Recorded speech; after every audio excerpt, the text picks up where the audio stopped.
తోటకూర పచ్చడిని మీలో ఎంతమంది చేస్తుంటారు? నార్మల్‌గా ఆకుకూర చాలా హెల్తీ అంటారు కదా! నేనైతే చాలా మినిమమ్ ఆకుకూరలు తింటాను.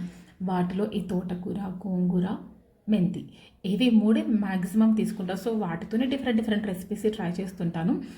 సో, అలాగే ఈరోజు తోటకూర పచ్చడి చేసుకుంటున్నాను. దీనికోసం నేను అన్నీ వన్ బై వన్ ఇలా ఆయిల్‌లో ఫ్రై చేసుకుంటున్నాను.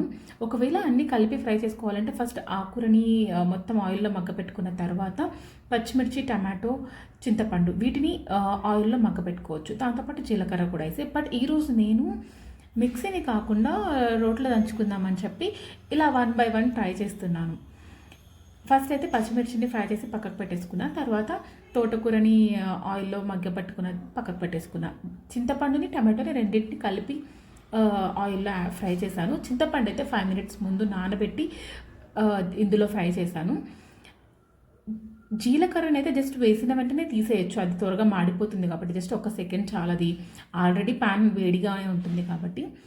ఇలా అన్నీ ఫ్రై చేసి పెట్టుకున్న తర్వాత ఫస్ట్ అయితే రోట్లో వెల్లుల్లి, జీలకర్ర, పచ్చిమిర్చి టేస్ట్‌కి సరిపోయే సాల్ట్ యాడ్ చేసుకుని దంచుకున్నాం.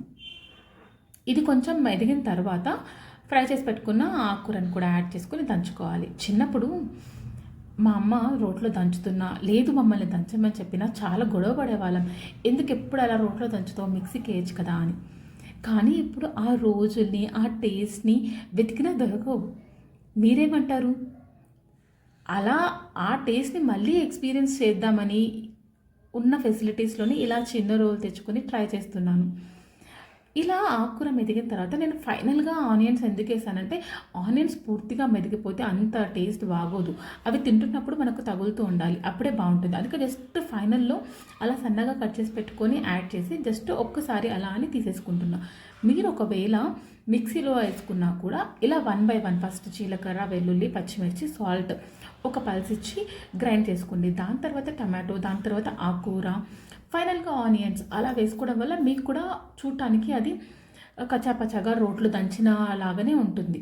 అన్నీ ఒకేసారి వేస్తే ఒక్కొక్కటి ఒక్కొక్కలాగా గ్రైండ్ అవుతుంది కాబట్టి అంత బాగోదు. వన్ బై వన్ వేసి గ్రైండ్ చేసుకోండి. ఇలా యాక్చువల్‌గా దీనికి మనం దంచిన తర్వాత పోపు పెట్టకుండా డైరెక్ట్‌గానే తినొచ్చు. ఎందుకంటే మనం ఆయిల్‌లో మగ్గబెట్టాం కదా! కానీ ఈ పోపు నేనైతే ఎందుకు పెడతానంటే ముఖ్యంగా ఆ ఆయిల్‌లో ఫ్రై అయిన శనగపప్పు, మినపప్పు కోసమే. అవి తింటున్నప్పుడు తగులుతుంటే చాలా బావుంటుంది కదా! మా ఇంట్లో అయితే దానికి స్పీడ్ బ్రేకర్ అని పేరు పెట్టారు. తింటున్నప్పుడు ఆపుతాయని చెప్పి. బట్ దానికోసమే నేను ఇలా పోపు పెడుతున్నాను. పోపు పెట్టకపోయినా బానే ఉంటుంది. సో, ఇలా ఆయిల్ వేడైన తర్వాత ఆవాలు, జీలకర్ర, శనగపప్పు, మినపప్పు, ఎండుమిర్చి, కరివేపాకు వీటన్నిటిని వేసి ఫ్రై అయిన తర్వాత మనం రెడీ చేసి పెట్టుకున్న తోటకూర పచ్చడి అందులో యాడ్ చేసి జస్ట్ ఒక 2 మినిట్స్ లో ఫ్లేమ్‌లో అలా కలిపి ఆయిల్‌లో మగ్గింది అంటే చాలా టేస్టీగా ఉంటుంది. ఇలా వేడివేడి రైస్‌లో ఈ తోటకూర పచ్చడి చాలా టేస్టీగా ఉంటుంది. మేమైతే రెగ్యులర్‌గా రైస్‌లోకే తీసుకుంటుంటాం ఇది. మీరు ట్రై చేయండి. ఈ రెసిపీ మీకు నచ్చినట్టయితే please like, share and subscribe our channel and stay tuned for more interesting videos.